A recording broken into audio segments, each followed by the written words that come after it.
आप सबको बहुत बहुत बधाई हो जिनका अभी अभी टीजीटी में चयन हुआ है। और सिवानी का नाम रोशन करने वाला जितेश, जो मेरा छोटा भाई है, एचपीएससी के माध्यम से डीएसपी पद पर लगे हैं। तो आज का जो ये प्रोग्राम है, यह सम्मान समारोह आपके सम्मान में है। जो भी प्रत्याशी होता है वो अपने दृढ़ संकल्प, मेहनत, जज्बे के साथ, पूरे दमखम के साथ पढ़ाई करता है। लेकिन जब रिजल्ट की बारी आती है तो उसका हक पुराने समय में कोई और छीन के ले जाता। तो इस चीज की जो पीड़ा होती है वो वही प्रत्याशी जानता है। आसपास वाले आते हैं, 2-4 दिन उसको सांत्वना देते हैं, लेकिन उस पर क्या बीतती है जो साल दर साल वहां पे अपनी मेहनत फिर से करता रहता है। तो मैं ज्यादा समय ना लेते हुए आपको कुछ आंकड़े बताना चाहूंगा। भाई 1999 से 2005 में जो सरकार थी उसमें 16,000 के करीब भर्तियां हुई सरकारी।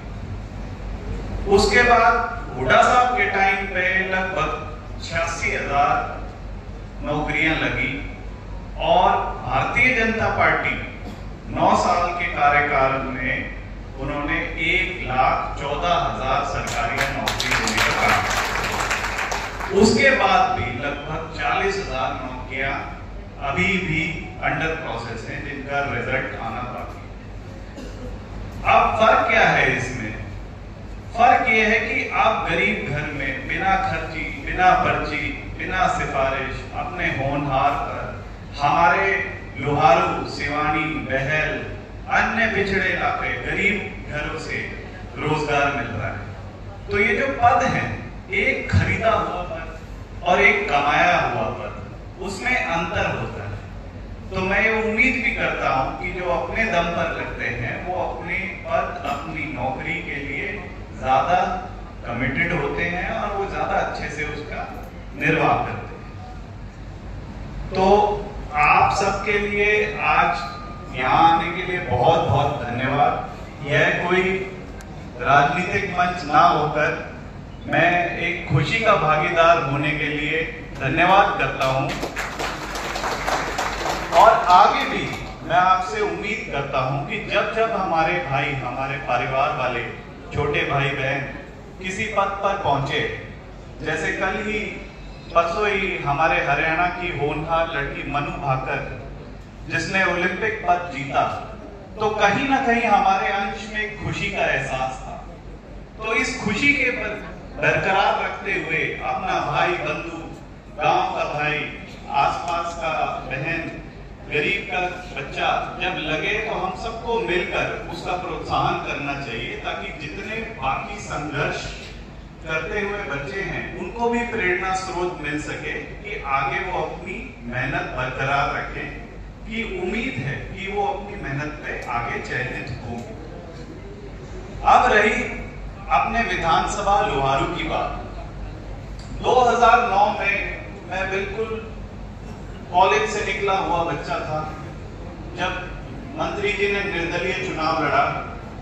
मात्र 623 वोट से उनको हार का सामना करा। तब बहुत सारी अटकलें लगाई गई, ये तो बाहरी है, ये तो जाता रहेगा, चला जाएगा।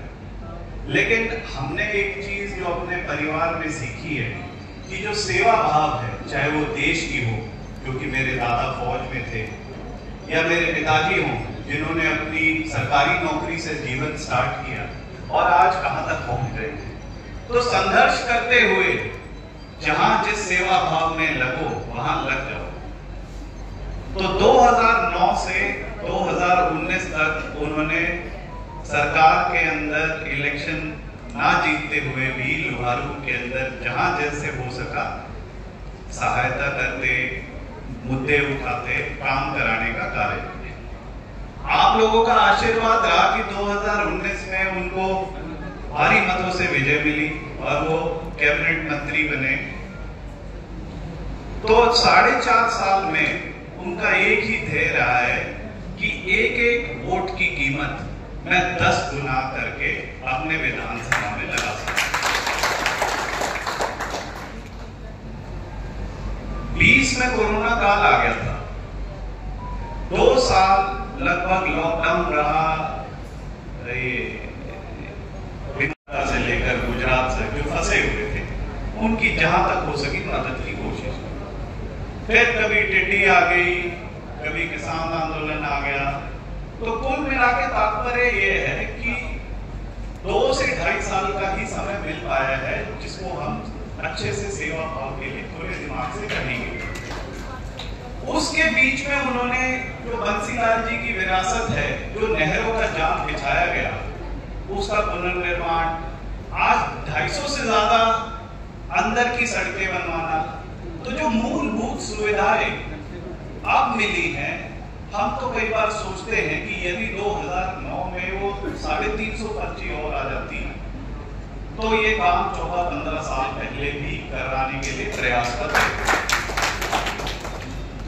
अब मैं आप सबको ये कहना चाहता हूं कि यह एक शुरुआत है जो लूफालू बहल सिवानी की तरक्की की है।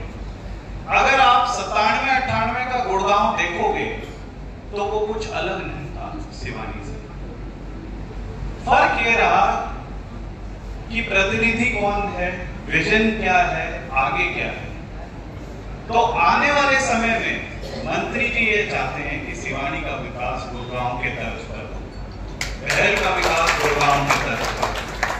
वो कैसे होगा? आज हरियाणा के अंदर मेवात जिले में नूह तक में भी IMT इंडस्ट्रियल मॉडल टाउनशिप है, जिसमें देश विदेश की कंपनियां अपने कारखाने लगाती हैं। अभी खरखौदा में 18,000 करोड़ रुपए की लागत से मारुति अपना अगला प्लांट लगाने जा रही है।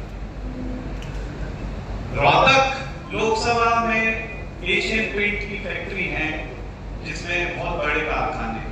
बहादुरगढ़ में साकोड़ के अंदर जूता फैक्ट्री है, SEZ है।